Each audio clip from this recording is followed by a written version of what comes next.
Alright, video number 5 on this day. I know you probably can't see my face anymore, but regardless, stick with me and let's go over should you summon or should you skip. So yeah, it's gonna be quick. I'm gonna keep it simple, and I'll be using the information of the testing of the newest heroes that have been released on a test server to give you kind of an idea of if they are desirable, because I just now finished all of those. If you're interested in a specific video for all 3 heroes on the channel, been released a couple hours ago. And yeah, straight up, let's start with the epics because it's always the simplest. Holo. If you do not have a Holo, Holo herself is a very, very great reason to pull on this banner, but we are also going to get Tallulah in the near future. She's already has been announced in the Forceful Jamboree, and Tallulah is pretty much a better Holo, so she is not as crucial anymore. Mary is an easy skip, nobody needs her. Mary, everybody has a Mary, you don't need any more copies. Now Brock here, the guy we all know and love. If you're looking for the best tank in the entire game, feel free to get yourself a Brock here. Do you need him for anything particular? Is there a stage that you can only clear if you have him? Not really. Is he annoying as hell to face in GVG? Absolutely. But even then, the annoyingness in GVG only really starts from like A3 and A5. So Brock here, I mean, he's a good tank, don't get me wrong. But he is someone that you like to pull off banner as a surprise and then be happy about, rather than someone you should specifically go for. Which, alright, now onto Xena, the bait of this banner. Obviously, what can she do? Basically, she is a deployable nuke. You put her down and you see she gets 20% attack, 30% damage reduction for 30 seconds, also inflicts burning on hit targets and reduces the cost of the first deployment, as well as when attacking she inflicts more burning, does more true damage.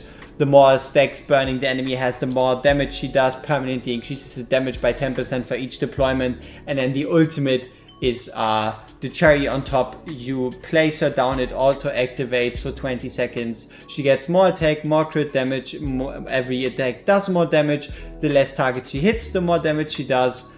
And yeah, so the way you play her is you place her down for 20 seconds, let her do her thing, pull her out, wait out the 40 seconds, put her in again, or use a Volker, which means you put her in for 20 seconds, take her out, wait 25 seconds, put her in again, take her out, put her in, take her out, put her in, take her out.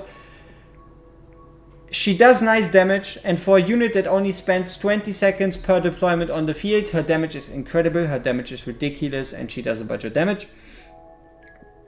But especially so in in Guild Boss 1, yes, she's useful, yes, she can do a bunch of damage, but it's not that crazy. It's not like she solo carries you to 50k. Obviously, if you still need to get to 50k, she can be the difference maker, and it's very likely that she would be.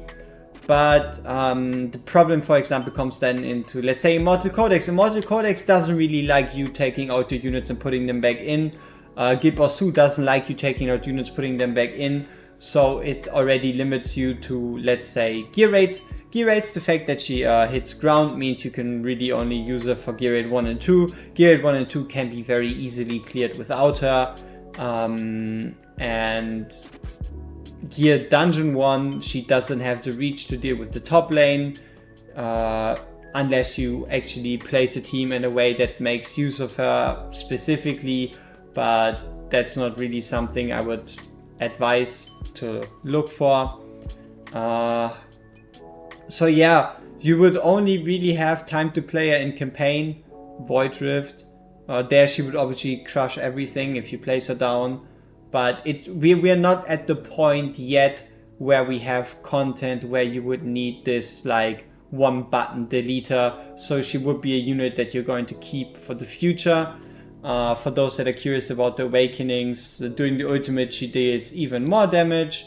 More damage when she receives damage for the first time. She doesn't die for 5 seconds. Basically, you can imagine it as in the end game Void Rift, where you can place her and do the same thing you normally would do with the with the Valeria. Gear Dungeon 2, you could probably make some nice use of her. but again, Gear Dungeon 2 also punishes you for deploying and redeploying, so you would have to build more HP on the unit. And this magic rest reduction infliction of 30% gets completely negated by Lyra. So, or Lyra, however you want to call her, which makes her a very sad A5 actually. So overall this banner is pretty simple to skip. Crazy divine summoning, especially with the pity reductions after the update. Feel free to do so, feel free to go in there, have some fun, summon, it's not a bad idea. Keep in mind we are getting close to Christmas, it is only 19 days and the Christmas banner is going to be a banger no matter what. And besides that, crazy invocation of spirits, I guess if you start out the game, if you need more legendaries, feel free to do so, but again 19 days, 3 weeks, and we have ourselves Christmas time. Ancient summoning, same shit, you're not really looking for any random ancients, unless you really can't control your urges. Just save your ancients, wait for a great ancient banner. Practice banner apparently on the horizon, you never know. So yeah, out of all these banners, it isn't really all that exciting. And now for those that are here and haven't watched all 3 videos already, let's go over the 3 new heroes that we, or the 4 heroes that are guaranteed to confirm, guaranteed to be appearing. So I just give you some extra information and you can make your decision based on that.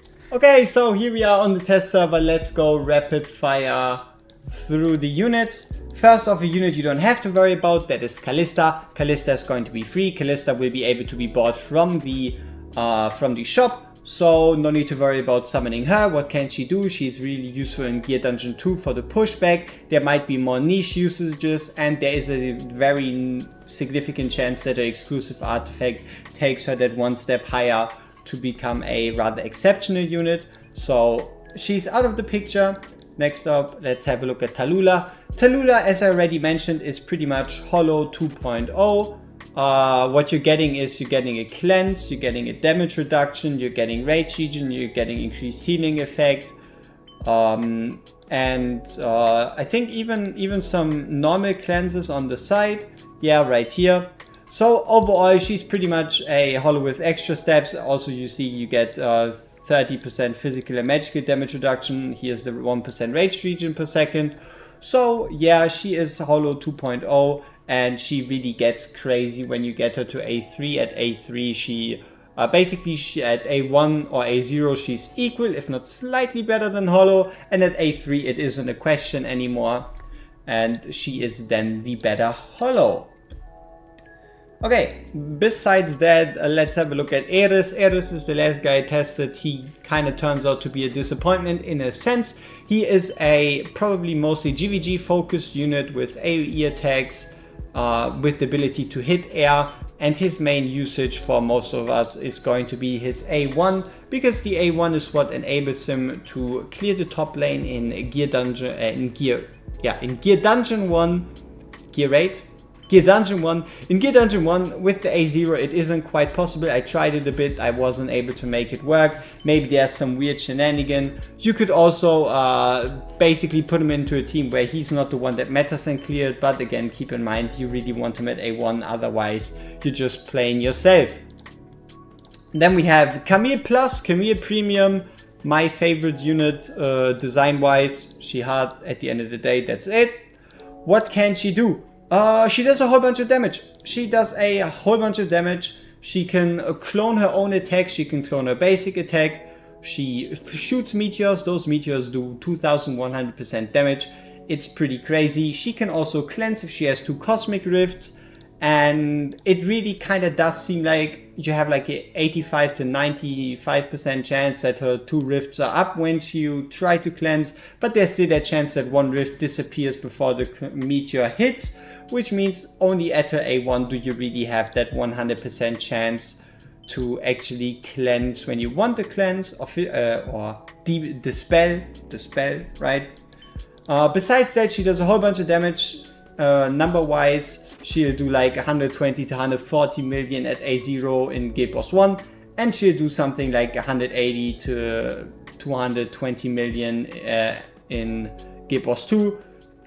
she looks nice, she has a nice banner, you'll also be able to pick any unit you want alongside of her. So already she alone plus whoever you pick is better. For example, you could skip this weekend and then just pick Lyra plus Xena. Nobody stops you, it is a possibility, something you could do.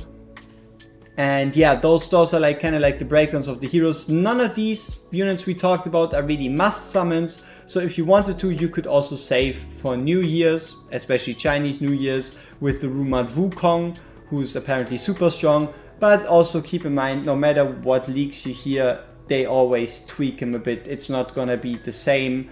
And also there is not even a guarantee that the leaker boys actually saw the data the way it was supposed to be. So especially if somebody shows you a leak of something and then calls it a nerf, you don't even know if it was ever meant to be the way it was leaked. So yeah, that is my kind of rant on should you summon. Keep in mind, Christmas is going to be better, the rewards are going to be better, there's some nice limited units in the future, and the Xena Brockie banner, it just isn't it. We see each other in the next one. Peace.